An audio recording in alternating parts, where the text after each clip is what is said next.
A very good morning to all of you. This is Mansi Arora from ST College of Commerce. And students, we were discussing our topic process of decision making. What are the different process or steps of decision making? Fine. There are so many process of decision making to identify a decision.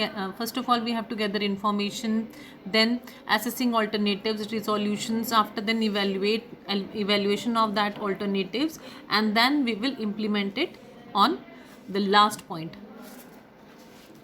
Next, the process of decision making, that is the steps of decision making, involves defining the problem, analyzing the problem, developing different alternatives, evaluating these alternatives, after then selecting the best alternative, taking in view all the things like risk, economy, timing, limitations of resources, ठीक है, all these things into consideration, then implementing the decision, after then following up the decision.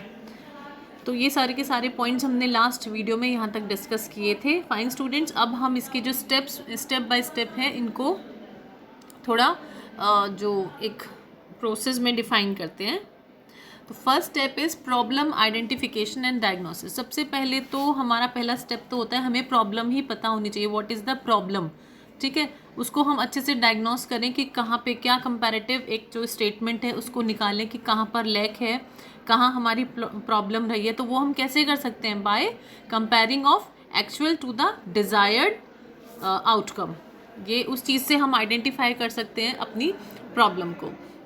तो first stage of the decision making process is recognizing that a problem exist and that action has to be made. What action has to be made, क्या हमारी problem है, कहाँ पर exist हुई है और क्या उसके लिए हमें स्टेप्स लेने हैं. तो ये मेन जो एक इसमें एक पार्ट है, उसके लिए हम क्या करेंगे. A problem is a discrepancy between the current state of affairs and the desired state of affairs. Fine, variation कहाँ पर रहा है दोनों में, जो करंट हमारी स्टेट है, जो हमारे करंट आउटकम्स हैं और जो हमने डिज़ायर्ड स्टेट ऑफ अफेयर्स अपने रखे थे, ठीक है, उनके बीच में.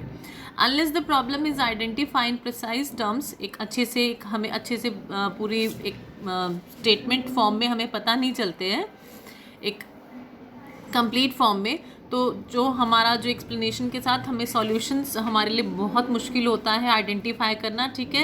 इन seeking to identify of a problem, managers can use a variety of sources of data, different sources of data, जिसमें कि इंक्लूड रहेंगे आपकी कंपेयरिंग ऑर्गेनाइजेशनल परफॉर्मेंस क्या रही है अगेंस्ट हिस्टोरिकल परफॉर्मेंस, अब हमारी इस बार क्या रही है, जो हमारी प्रीवियस जो हमारी पास्ट में रहती थी हमारी जो परफॉर्मेंस है, against the current performance of other organisations, ठीक है, करंट अफेयर जो हमारी परफॉर्मेंस है, कंपैरिजन विद अदर ऑर्गेनाइजेशंस और डिपार्टमेंट्स और अगेंस्ट फ्यूचर एक्सपेक्टेड परफॉर्मेंस. ठीक है, अगर हमारा यही स्पीड है तो हमारी फ्यूचर एक्सपेक्टेड परफॉर्मेंस क्या होगी. Problem identification must be followed by a willingness to do something to rectify the situation. Mainly इसका मेन कंसर्न किस चीज़ पे होता है? To rectify the situation. Fine. Before taking action the problem needs accurate diagnosis. उससे पहले हमें सबसे पहले क्या करना होता है, एक जो एक्यूरेट डायग्नोस करना होता है. डायग्नोस किसे कहते हैं? डायग्नोस क्या क्या इन्वॉल्व करता है? Involves assessing the true cause of the problem by carefully selecting all relevant material. जितना भी रेलिवेंट जो रिलेटेड मटीरियल है जहाँ पे प्रॉब्लम है उसको पूरा हमें एसेस करना है, ठीक है, ट्रू कॉज क्या है प्रॉब्लम का, और डिस्कार्ड करनी है वो वाली इन्फॉर्मेशन जो रिलेटेड नहीं है टू द प्रॉब्लम. जो हमें प्रॉब्लम है, जो हमने आइडेंटिफाई करी है, उसको उस चीज़ डिस्कार्ड करना है जिसकी हमें ज़रूरत नहीं है, जो data. Sometime decisions need to be made when a problem does not exist. कई बार हमें कुछ डिसीजंस ऐसे भी लेने होते हैं कि जिसमें हमें प्रॉब्लम कोई नहीं है लेकिन स्टिल हमें डिसीजन लेना होता है. अगर कंपनी को कोई rapidly capitalize on market opportunities का कोई अगर ग्रो करना है कंपनी को, या विल हैव टू डिसाइड और व्हाट रूट टू टेक. इस सिचुएशन में हमें क्या रूट लेना है. डिफरेंट ग्रोथ एस्पेक्ट्स की भी डिफरेंट डिसीजंस होते हैं जो हमें लेने होते हैं. सेकेंड स्टेप हमारा आता है identification of alternatives. Second step is identification of alternatives. Different alternatives को आइडेंटिफाई करना. Having identified and diagnose the problem, the next step for an organization is to identify range of alternatives to solve the problem. Different range क्या है alternatives को, उसको identify करना. Manager should try to identify as many alternatives as possible in order to broaden options for the organization. जितनी ज़्यादा से ज़्यादा alternatives हम पॉसिबल हो सकते हैं, ठीक है, आइडेंटिफाई करना, वो उतना ही ब्रॉडर हमें एक चॉइस देता है टू ऑप्ट द alternative. ठीक है, identifying all the alternatives is critically important when making a choice about a certain course of action. Some of the alternatives open for the company are growth through acquisitions. हमें कुछ broaden करके अपनी increment assets को बढ़ा के कैसे हमें करना है ग्रोथ थ्रू. ठीक है, डिफरेंट डिफरेंट चॉइसेस होते हैं. Growth through establishing N overseas facility, हम इंटरनेशनल मार्केट में अपने आप को कैसे हम उसके साथ हम कर सके, या वहाँ पर हम कुछ ग्रोथ अपनी एस्पेक्ट्स को ढूंढे. Using an agent to market and distribute the product abroad हम अपने प्रोडक्ट्स को डिस्ट्रीब्यूट कर रहे हैं. Growth through diversification of the existing product line, diversified करना अपनी एग्जिस्टिंग प्रोडक्ट लाइन का. डिफरेंट डिफरेंट हमारे पास ऑल्टरनेटिव्स होते हैं, हमें कौन सा ऑप्ट करना है. ठीक है, वो मैटर करता है.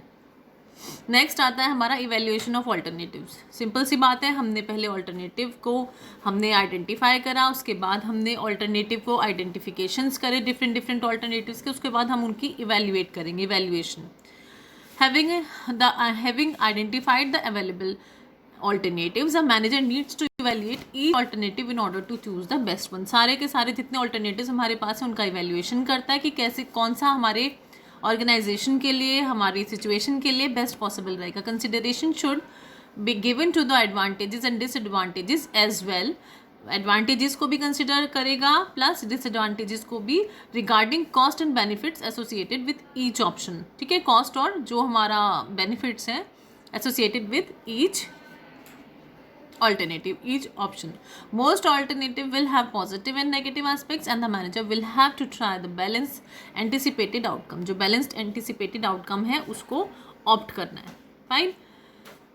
Next आता है हमारा choice. ठीक है, choice of alternative. Having evaluation, जब हम evaluate कर लेंगे चीज़ों को, different alternatives को, the next step is to choose the most suitable one. ठीक है, but obvious सी बात है कि next step हमारा उसमें से चूज़ करना बेस्ट ऑल्टरनेटिव को. If for some reason none of the option considered is suitable, तो दोबारा से वो जो एक रिवर्ट बैक करेगा मैनेजर स्टेप 2 प्रोसेस पे जाके दोबारा से बिगनिंग से स्टार्ट करेगा. When there are suitable alternatives in step 2 and 3 have been conducted skilfully. जब सेकेंड और थर्ड स्टेप हम कंडक्ट कर लेंगे skilfully, selecting alternatives may be relatively easy. ठीक है, in practice however alternatives may not differ significantly in terms of the outcomes. ठीक है, outcome हमें सेम ऑल्टरनेटिव हम वही लेंगे जिसका आउटकम हमारा वही सेम आना है, बस कौन सा बेस्ट है रिगार्डिंग जो उसकी कॉस्टिंग है या टाइमिंग है, जो कितना सब सारी चीज़ों को, सारी जो डिफरेंट एस्पेक्ट्स हैं उनको देख के उसको हमें चूज़ करना है. And therefore decision will be matter of judgement. Next is implementation. Next step is implementation. When the decision has been made, it needs to be implemented. ठीक है, this stage of the process is critically to the success of the decision and is the key to effective decision making. ठीक है, mainly success of the decision यहाँ पर depend करता है effective decision making. जब हम उसको इम्प्लीमेंट कर देते हैं, the best alternative is worth nothing if it is not implemented properly. अगर उसका इम्प्लीमेंटेशन ही ठीक से नहीं होगा तो it is not worth.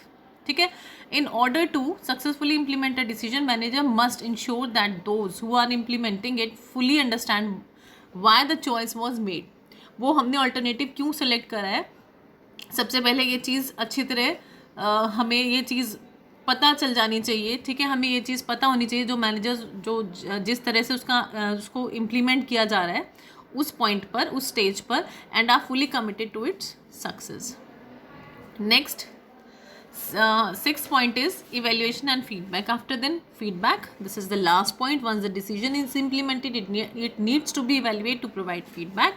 The process of evaluation should take place at all managerial levels. The step allows manager to see the result of the decisions and to identify any adjustments that need to be executed.